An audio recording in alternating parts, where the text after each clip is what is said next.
السلام علیکم ورحمۃ اللہ تعالیٰ وبرکاتہ۔ ایک سوال یہ آیا ہے کہ کیا روزے کی حالت میں دوائیاں ڈال کر یا دوائیاں ڈالے بغیر بھاپ لے سکتے ہیں یا نہیں، کیونکہ یہ زمانہ کرونا کا زمانہ ہے، ہر طرف کرونا وائرس پھیلا ہوا ہے اور سبھی ڈاکٹر یہ مشورہ دے رہے ہیں کہ بھاپ ضرور لیں۔ تو کیا روزے کی حالت میں بھاپ لینے سے روزہ ٹوٹ جائے گا یا نہیں، بھاپ لینے کی اجازت ہوگی یا نہیں؟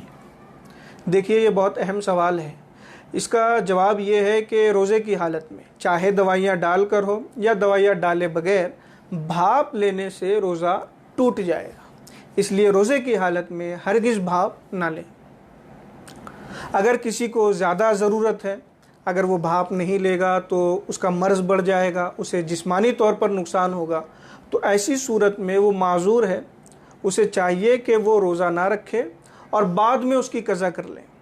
لیکن اگر پوزیشن ایسی نہیں ہے اور وہ بغیر بھاپ لیے روزہ رکھ سکتا ہے تو وہ روزہ رکھے، اور بھاپ جو اسے لینا ہے وہ مغرب کے بعد سے صبح سحری سے پہلے تک ان اوقات میں وہ بھاپ لے، 2-3 مرتبہ 4 مرتبہ جتنا بھی لینا ہو بھاپ لے، لیکن وہ روزے کی حالت میں بھاپ نہ لے، کیونکہ روزے کی حالت میں بھاپ لینے سے روزہ ٹوٹ جائے گا۔